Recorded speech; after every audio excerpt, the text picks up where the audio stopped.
और सिपाही भर्ती के लिए जो दौड़ हो रही थी उसमें कई युवाओं की मौत हो गई, कई युवा बेहोश हो गए और इसे लेकर काफी हो हंगामा हुआ था। लेकिन अब इस पर सीएम हेमंत सोरेन की तरफ से ये कहा गया है कि जो कोरोना वैक्सीन है उसकी वजह से इस तरह के मामले सामने आ रहे हैं, उस वजह से इस तरह की जो युवाओं की मौतें हो रही हैं वो हो रही हैं। वहीं जेएमएम की तरफ से सुप्रियो प्रसाद जो जेएमएम महासचिव हैं, उन्होंने भी इस बात को दोहराया है। उन्होंने भी कहा है कि मुख्य रूप से वजह यही समझ में आ रही है। अब इसे लेकर भी सियासत तेज हो गई है कि आखिर सिस्टम में बदलाव क्यों नहीं किया जा रहा, आखिर तब्दीली क्यों नहीं आ रही, क्या कुछ कहा जा रहा और इसका क्या कुछ असर होगा, लोग इसे किस तरह से ले रहे हैं, इन तमाम चीजों पर चर्चा करेंगे। देखिए, कहीं ना कहीं जेएमएम का सीधे सीधे कहना है कि यह नियमावली पूर्व की सरकार ने बनाई थी और उसी नियमावली का पालन किया जा रहा है। लेकिन सवाल यह भी उठता है कि देखिए, अभी अगर ये भादो का महीना है, उस महीने में इस तरह की दौड़ का आयोजन हो रहा है और अगर सुबह या शाम उस तरह की दौड़ नहीं आयोजित कराई जा रही है तो फिर युवाओं की तबियत बिगड़नी स्वाभाविक सी बात है। ज्यादा जानकारी के लिए इस वक्त हमारे साथ हमारे सहयोगी नीरज जुड़े हुए हैं। नीरज, देखिए, इस पर इस तरह की बातें सामने आ रही थी कि जो नियमावली है उसमें बदलाव किया जाएगा, एक समिति बनाई गई है जो इस पर जांच करने के बाद, अध्ययन करने के बाद रिपोर्ट देगी। लेकिन अब ये बातें सीएम की तरफ से और जेएमएम की तरफ से ये बातें जो कही जा रही हैं कि ये कोरोना वैक्सीन का असर है, तो इससे आम लोग, युवा कहां तक कन्विंस हो पा रहे हैं? देखिए, बिल्कुल जैसे ही जो अभ्यर्थी थे उनकी मौत होने लगी और उसके बाद सीएम ने यानी कि विभाग की ओर से इसे स्थगित करने का फैसला लिया गया, उसके बाद से राजनीति जो था वो काफ़ी गर्म हो गया था। और अभी भी राजनीतिक माहौल की अगर बात करूँ तो आरोप प्रत्यारोप का दौर जो है वो अभी भी जारी है, जहाँ विपक्ष एक और लगातार आरोप लगा रही है कि गर्मी में दौड़ाने का काम जो है करवाया गया सरकार की ओर से, जिनकी वजह से जो है उनकी मृत्यु हुई। वही अगर बात की जाए सत्ता पक्ष की ओर से, खुद सीएम हेमंत सोरेन भी जो है कई बार मन से कहते हुए नजर आए हैं कि कोरोना टीका के वजह से भी ऐसा हो सकता है। तो कहीं ना कहीं उन्होंने भी जो है विपक्ष को घेरने की कोशिश की है कि कोरोना टीका के वजह से भी बहुत सारे लोगों की मौत हुई है। तो कहीं ना कहीं एक तरह से जो है वो भी इस तरह की बातों को कहते हुए नजर आए हैं। साथ ही अगर बात करें जेएमएम के बहुत सारे जो प्रवक्ता हैं वो भी इस तरह की बातों को कहते हुए नजर आ रहे हैं। कह सकते हैं कि एक अपनी ओर से जो बचाव का जो रास्ता होता है, जो बातें होती है, वो कहने की कोशिश जो है विपक्ष या सत्ता पक्ष के जो लोग हैं वो कर रहे हैं, क्योंकि कहीं ना कहीं विपक्ष की ओर से घेरने का प्रयास है और सरकार कहीं ना कहीं घिरती हुई नजर आ रही है। इसको देखते हुए कहीं ना कहीं एक एक जो मुद्दा है वो तैयार करने की कोशिश की जा रही है।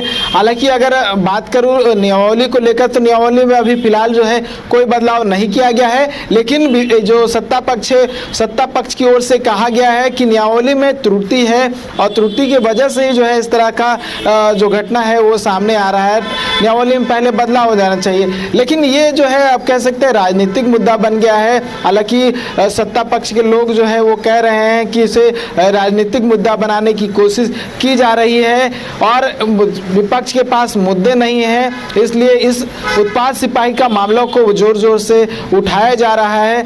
और ये कह सकते हैं कि अब जो है सरकार कहीं ना कहीं अपनी ओर से भी जो है बातें कहते हुए नजर आ रही है, डिफेंड करते हुए नजर आ रही है और कहीं ना कहीं कोरोना टीका जो है एक कह सकते हैं डिफेंड करने का हथियार बन गया है। और जहां भी मुख्यमंत्री हेमंत सोरेन जा रहे हैं वो कोरोना टीका का हवाला दे रहे हैं। कांग्रेस के बहुत सारे जो प्रवक्ता हैं, कांग्रेस के बहुत सारे जो अधिकारी हैं वो ये कहते हुए नजर आए हैं कि कोरोना टीका की वजह से जो है ऐसा हो रहा है, उन्होंने अंदेशा लगाया है। तो देखिए, दोनों ओर से बयानों का जो दौर है वो चल रहा है और इस दौर में कई तरह की बातें जो है कही जा रही है। विपक्ष अपनी ओर से बातें कहते हुए नजर आ रहे हैं और सत्ता पक्ष के लोग हैं वो भी अपनी ओर से कई तरह की बातें कह रहे हैं। तो ये दौर हो सकता है कई दिनों तक जारी रहे।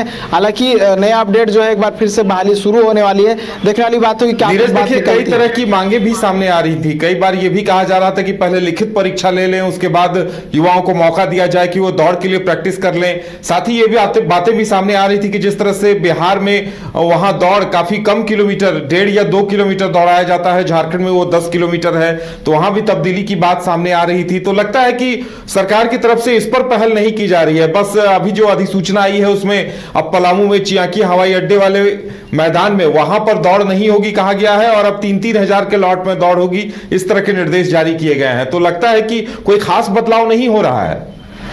बिल्कुल, देखिए, अगर सरकार और विभाग की ओर से अगर कहूँ तो अगर अभी तुरंत ऐसा बदलाव होता तो कहीं ना कहीं जो दूसरे अभ्यर्थी हैं जो कि दौड़ में सफल हो चुके हैं या फिर असफल हो चुके हैं, उनके लिए कहीं ना कहीं अन्याय होता, और वो भी मांग करते हैं कि जो बदलाव हुआ है उस बदलाव के साथ उन्हें भी फिर से भाग लेने दिया जाए। इस वजह से कोई खास बदलाव नहीं किया गया है। हालांकि फिर से बहाली शुरू की जाएगी और जो अभ्यर्थियों को जो मौका दिया जाता था, जिस तरह से प्रक्रिया अपनाई जाती थी, वही प्रक्रिया जो है अपनाई जाएगी। और जिस तरह से आप कह रहे थे कि रिटर्न एग्जाम जो है होना चाहिए, क्योंकि इससे पहले जितनी भी बहाली होती है उसमें पहले रिटर्न एग्जाम होता है, उसके बाद फिजिकल और दौड़ का जो आयोजन है वो होता है। लेकिन इस परीक्षा में ऐसा नहीं हुआ है, और क्योंकि ये शुरुआत हो चुकी थी, लगभग 4 लाख अभ्यर्थी जो है पहले इस प्रक्रिया से गुजर चुके हैं, इसलिए अब पीछे हटना विभाग के लिए भी जो है पॉसिबल नहीं है। इसलिए अब जो है इस प्रक्रिया को खत्म करना ही एक समाधान बन गया है। इस वजह से एक बार फिर से दौड़ शुरू होगी, और हो सकता है कि इस बार कंप्लीट हो और तमाम तैयारियां जो है वो करते हुए विभाग की ओर से पूरी की जाएगी, और ये भी कोशिश की जाएगी कि इस बार कोई मौत ना हो जाए।